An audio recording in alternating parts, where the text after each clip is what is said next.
parfois les gens. C'est vrai que Ce sont des évocations poétiques. et en même temps un travail donc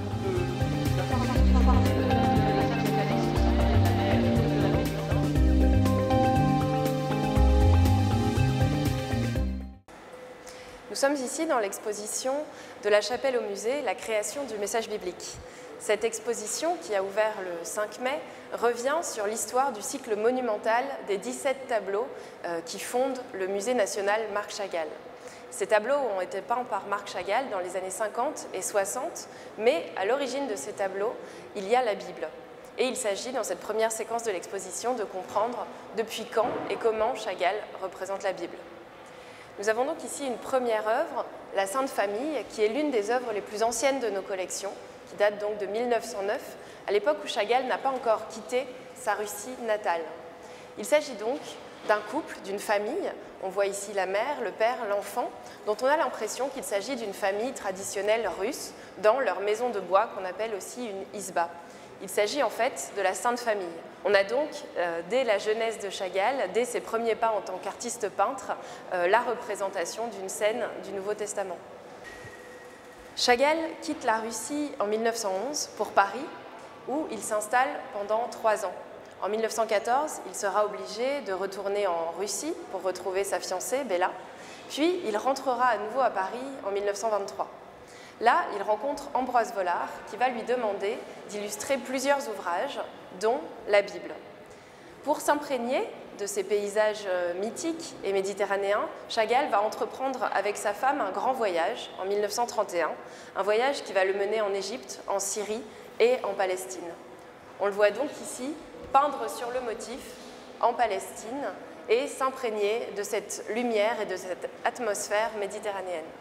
De ce voyage vont naître une série de gouaches, dont vous avez quelques exemples ici, dont on voit l'évolution nette depuis la peinture sur une toile de jute avec des tons très bruns de ces années russes, vers quelque chose de plus léger, de plus lumineux, de plus aéré, et qui va représenter des scènes caractéristiques des paysages méditerranéens.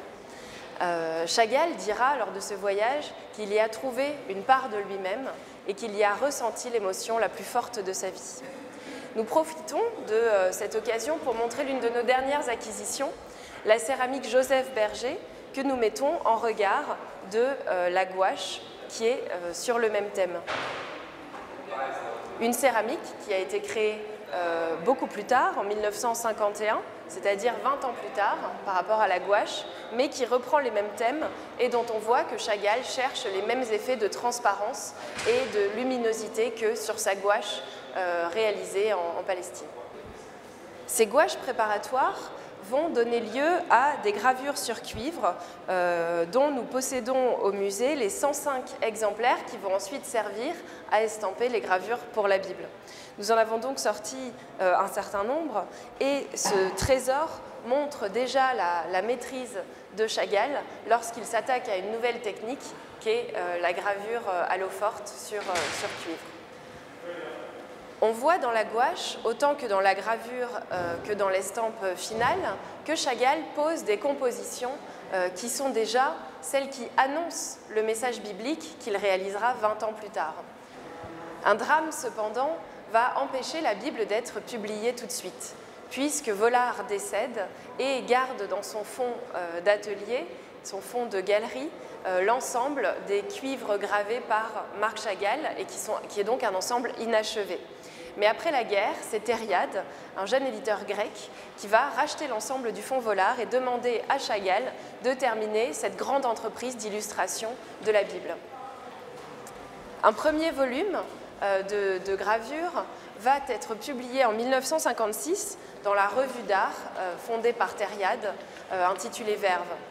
Quelques mois plus tard, le livre final va être publié et Bible met ainsi en regard les gravures de Chagall avec des éléments du texte de la Bible qu'elles illustrent.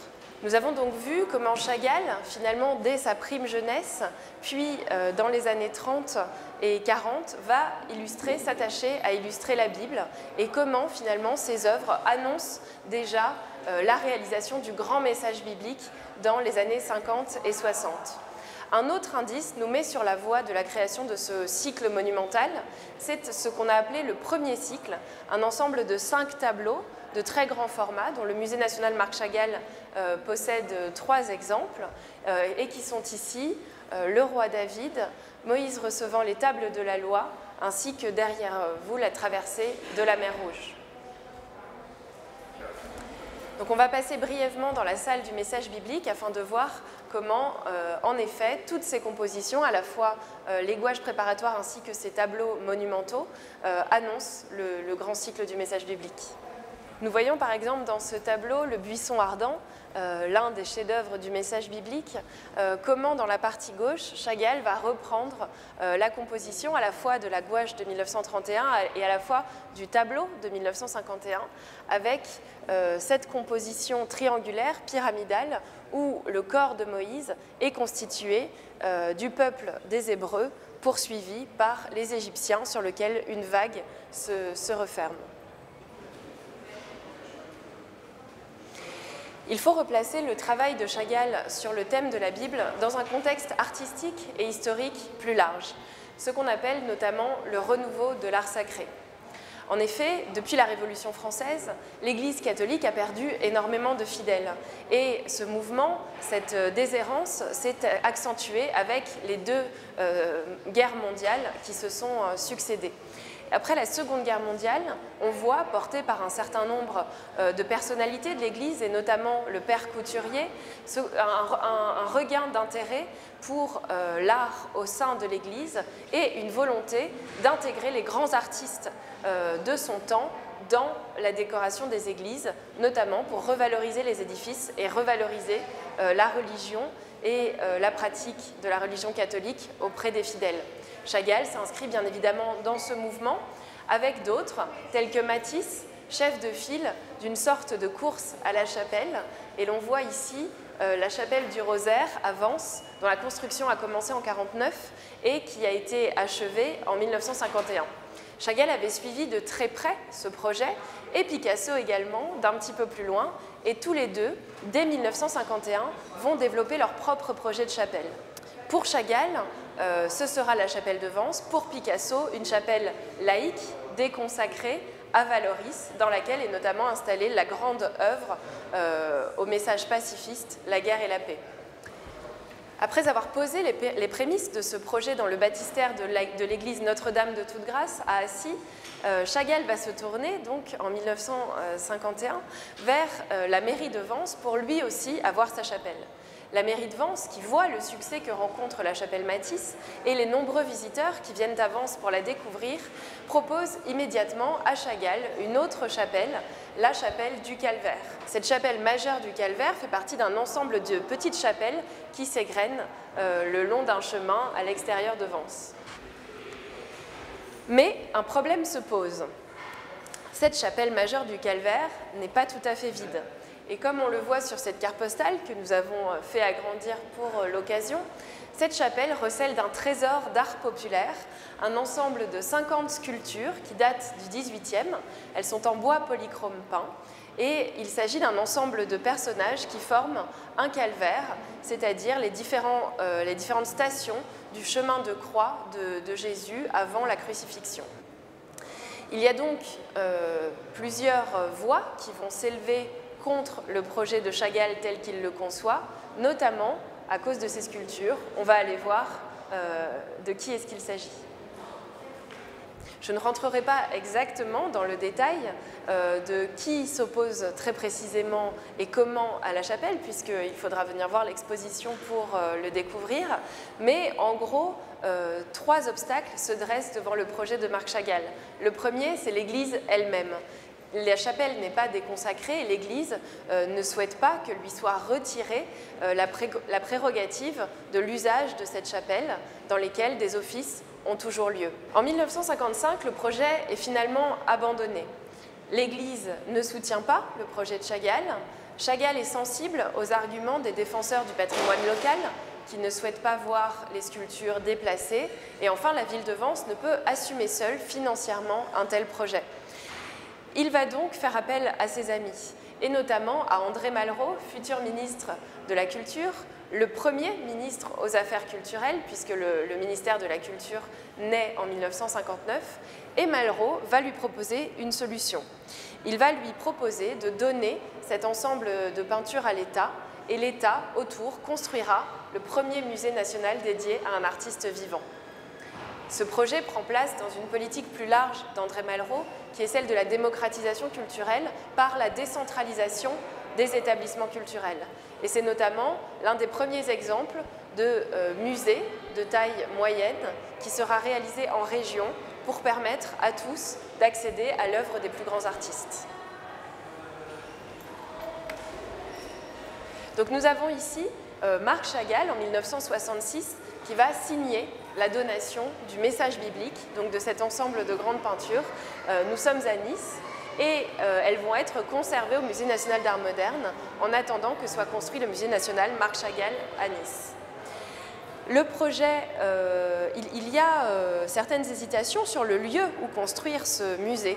Il y a notamment la ville de Grasse qui se porte candidate pour accueillir ce nouveau musée. Mais c'est finalement Nice qui l'emporte et c'est Chagall qui choisit l'architecte André Herman. Il se trouve que les relations ne sont pas toujours simples sur le chantier et que l'artiste, pour lequel ce musée est le projet de sa vie finalement, est extrêmement exigeant et l'architecte tout aussi soucieux de réaliser au mieux les projets de l'artiste tout en respectant évidemment certaines normes. Le chantier va donc être une opération compliquée mais va finalement aboutir et on le voit ici à des espaces très purs qui mêlent à la fois la pierre, matériau de construction atemporel, et l'aluminium, matériau de construction alors tout récent. Comme on le voit sur cette photo, c'est Marc Chagall lui-même, qui était très présent sur le chantier, qui a décidé de l'accrochage des œuvres du message biblique. Et donc on le voit ici, réfléchissant sur le meilleur positionnement des œuvres dans l'espace. J'aimerais profiter de cette étape pour expliquer un petit peu à travers les mots de Chagall lui-même quel est le sens de ce message biblique. Il dit lui-même « L'idée du message biblique est née en moi où j'ai fait les gravures de la Bible commandées par Vollard en 1931. Dans la Bible, j'ai vu un nouveau monde, mais quelque chose de si génial, de si extraordinaire, une création de l'homme sur notre terre. Il me semble que je n'ai pas trouvé d'équivalent dans les autres domaines de l'art et de la culture. » L'exposition se termine sur l'évocation de l'inauguration du musée, évidemment, le 7 juillet 1973, jour de l'anniversaire de Chagall.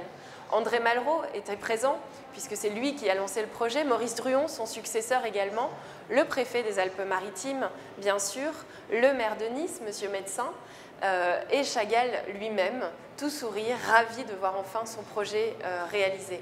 Nous sommes ici dans la salle du message biblique, dont vous l'aurez compris, il s'agit du cœur du musée. 17 tableaux monumentaux qui ont été accrochés par Chagall lui-même, non pas selon une logique chronologique, d'après les épisodes de la Bible, mais d'après une logique chromatique et de composition. Cela crée dans cette salle une grande harmonie dans laquelle nos visiteurs se plaisent à rester de longs moments.